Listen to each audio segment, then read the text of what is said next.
अठैतपुर नाम के एक छोटे से गांव में निर्मला अपने परिवार के साथ रहती थी। निर्मला के बेटे बहू बहुत ही अच्छे थे और उसकी बहुत इज्जत करते थे। पर इतने खुशहाल परिवार पर दुखों का पहाड़ टूटने वाला था। न जाने किसकी नजर निर्मला निवास को लगी कि एक भला पूरा परिवार पूरी तरह बिखर कर रह गया। माँ जी, सुबह के 11 बज गए, आपने अभी तक नाश्ता नहीं किया। ऐसे तो तबीयत खराब हो जाएगी ना आपकी। माँ जी, चलिए नाश्ता कर लीजिए अब। अरे बहू, मैं खा लूंगी। मेरे कारण तू भूखी मत रहा कर। मुझे पता है तूने भी नाश्ता नहीं किया होगा। मेरी छोड़िए, ये भी भूखे ही काम पर गए हैं। हे भगवान, तुम लोग भी ना, इस जमाने में जहाँ सब अपने बूढ़े माँ बाप को घर से निकाल देते हैं, तुम लोग मेरी इतनी फिक्र करते हो। जरूर पिछले जन्म में कुछ अच्छे कर्म किए होंगे मैंने, जो इतनी फिक्र करने वाला बेटा और इतनी प्यारी बहू मिले हैं। जा, लेकर आ खाना, दोनों साथ खाएंगे। दोनों खाना खा ही रहे होते हैं कि तभी अपना सामान हाथ में उठाए चीखती हुई रश्मि घर पर आती है। माँ, माँ कहाँ हो तुम? अपनी बेटी को भिखारियों के यहाँ दे दिया और खुद की बहू है जो देखो सिठानी बनी बैठी है। अरे दीदी, क्या हुआ? आप इतने गुस्से में क्यों हैं? आइए बैठिए, मैं आपके लिए पानी लाती हूँ। अरे निकम्मी, ये सब ड्रामा मेरे सामने मत कर। तुम दोनों की चालाकियों को मैं अच्छे से समझती हूँ। तुम लोगों ने माँ को तो अपने वश में कर लिया, पर इन चिकनी चुपड़ी बातों से मुझे नहीं बहला पाओगे। मैं इस घर में अपना हिस्सा लेने आई हूँ। ये सब क्या कह रही हो तुम रश्मि? तुम्हारे बाबूजी के जाने के बाद तुम्हारे भाई ने अपनी जमीन गिरवी रखकर तुम्हारी शादी की।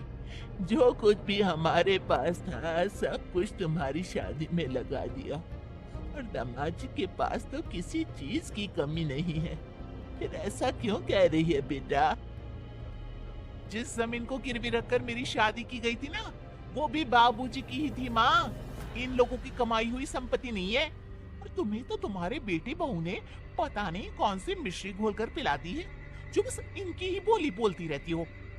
आज से मैं इसी घर में रहूंगी जब तक प्रॉपर्टी का बंटवारा नहीं हो जाता। रश्मि निर्मला की एक नहीं सुनती और पूरा दिन अपनी भाभी से लड़ती रहती है। रात को सुरेश काम से लौटता है। कोई तुम्हारे कान भरे उसके पहले मैं ही बता देती हूँ कि मैं यहाँ तुम लोगों से मिलने नहीं, प्रॉपर्टी में हिस्सा लेने आई हूँ। और जब तक बराबर का हिस्सा मुझे नहीं मिल जाता, मैं यहाँ से जाने वाली नहीं। अरे दीदी, तुम ये क्या कर रही हो? जरा हमारी हालत को तो समझो। रश्मि किसी की एक नहीं सुनती और अगले ही दिन अपने भाई पर मुकदमा कर देती है। मुकदमा करने के बाद वो एक लॉयर से मिलने जाती है। देखिए रश्मि जी, केस तो आपके भाई के फेवर में है। मुझे तो ये केस हमारे हाथों से जाता हुआ दिख रहा है। जाता हुआ लग रहा होगा, पर मैं जान ही नहीं दूंगी। अब मुझे दूसरा रास्ता ही अपनाना होगा वकील साहब। जायदाद की लालच रश्मि को अंधा कर देती है और वो सीधे स्मशान घाट के एक तांत्रिक के पास पहुंचती है। ये लीजिए बाबा, मेरे भाइयों की तस्वीर। कुछ ऐसा कीजिए कि ये लोग ऐसी परेशानी में फंसे कि उसी में उलझे रहे और ये घर मेरा हो जाए। बाबा रश्मि को एक लाल कपड़े में कीले और पीले सरसों बांध कर देते हुए कहते हैं, बस इस लाल कपड़े को रात को ठीक 3 बजे तेरे भाई के खेत की जमीन में दबा देना। उसके बाद इसका जादू देखना। रश्मि बिल्कुल वैसा ही करती है और अगले ही दिन जब सूरज खेत पर जाता है, उसका पैर जैसे ही उस हिस्से में पड़ता है जहां रश्मि ने कीले गड़ी थी, उसे खून की उल्टियां होने लगती है और उसकी तबीयत बहुत बिगड़ जाती है। आनन फानन में उसे घर पर लाया जाता है। दवाई लेकर सूरज अपने कमरे में सो रहा होता है, तभी उसे ऐसा लगता है मानो कोई उसके सिरहाने बैठा हो। कौन है? कौन है? तभी कमरे में एक रोशनी आती है जो सीधा उस औरत पर पड़ती है जो सूरज के सिरहाने बैठी थी। उसके खुले बाल उसके चेहरे पर इस तरह ढके हुए थे कि उसका चेहरा देख पाना मुश्किल लग रहा था। अपने बालों को हटाती हुई वो सूरज की ओर देखती है। तेरी बहन ने मुझे भेजा है। तुझे साथ लाने को। चलना, चल। वो डायन सूरज की छाती पर बैठ जाती है और उसके शरीर से धीरे धीरे आत्मा खींचने लग जाती है। सूरज की हालत बद से बदतर होने लग जाती है। सूरज के सामने जब सब रो रहे होते हैं, रश्मि कहती है, अब सुहाग ही नहीं रहेगा तो किसके लिए हिस्सा रखोगी भाभी जी? हे भगवान, तुझे चलने के पहले मैं मर क्यों नहीं गई?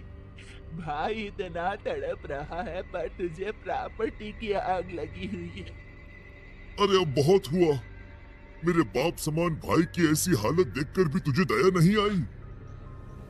तुझे इस घर से एक कौड़ी भी नहीं मिलेगी। निकल जा यहाँ से, निकल। रश्मि सबके सामने घर से निकल जाती है और वापस बाबा के पास चली जाती है। बाबा, सुरेश तो मर गया पर प्रॉपर्टी का कुछ भी मेरे हाथ न लगा। कुछ कीजिए, कोई रहे ना रहे, अब तो सब कुछ मुझे मेरे नाम चाहिए बस।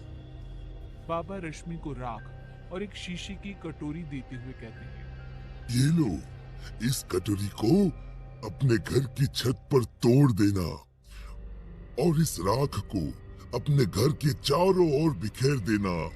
फिर वो घर हमेशा के लिए तुम्हारा होगा। पर याद रखना, ये काला जादू जितना देता है उससे ज्यादा लेता भी है। क्या ले लेगा मेरा? मैं नहीं डरती किसी से।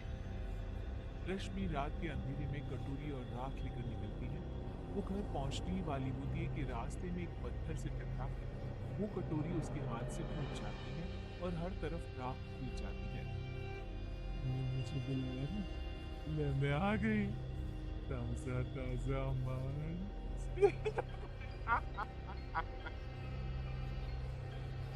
मुझे नहीं, मेरे घर वालों के लिए था। छोड़ छोड़ दे मुझे। छोड़ती भी तो मैं इंसान हो गया। इंसान को खाती हूँ, उसके नाखून छोड़ देती हूँ। डायन सूरज को छोड़कर रेशमा के पास आ जाती है। सूरज की तबीयत सुधरने लगती है और वो ठीक हो जाता है और रेशमा के बुरे कर्म उससे ही निकल जाते हैं।